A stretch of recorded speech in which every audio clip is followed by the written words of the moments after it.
Hello, this is Aira. I'll be doing some 2-thread flatlock stitching techniques using my Baby Lock Triumph Serger. I have threaded the machine for the 12 weight cotton thread, both in the lower looper and my left needle. The first technique I'm here just going to join two pieces of fabric together. This is just a woven fabric. I could use my standard foot, but I do like the clear foot or the newer open toe foot. So let me snap this one in the machine. If I'm joining two pieces of a woven fabric together, I'll have my serger trim off a little bit.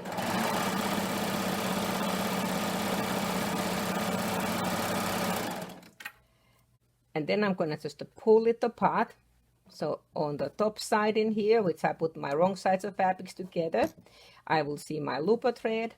And on the other side, I see the needle thread. So I could weave ribbons on that one as an extra decoration.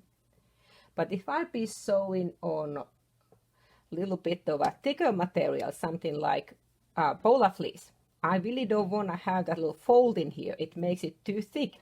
So I'm going to change the settings on the machine just a little bit.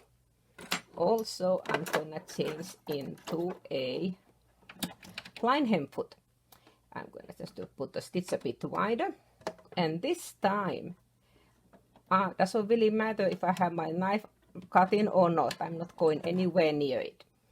And I'm just going to slide the raw edges against the guide.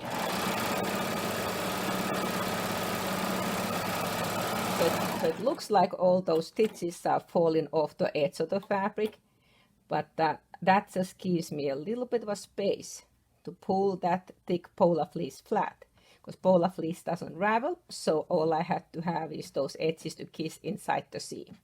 Beautiful on both sides.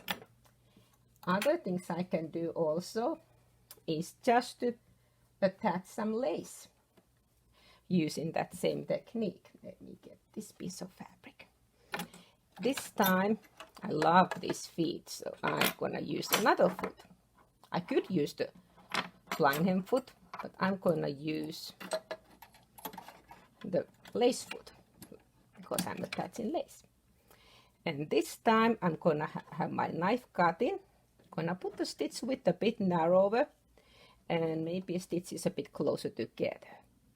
And I'm going to put the fabric underneath and then the lace onto the little guide. Let me get the knife working in here. There we go. And now all I'm keeping in here is the header of the lace on that little guide.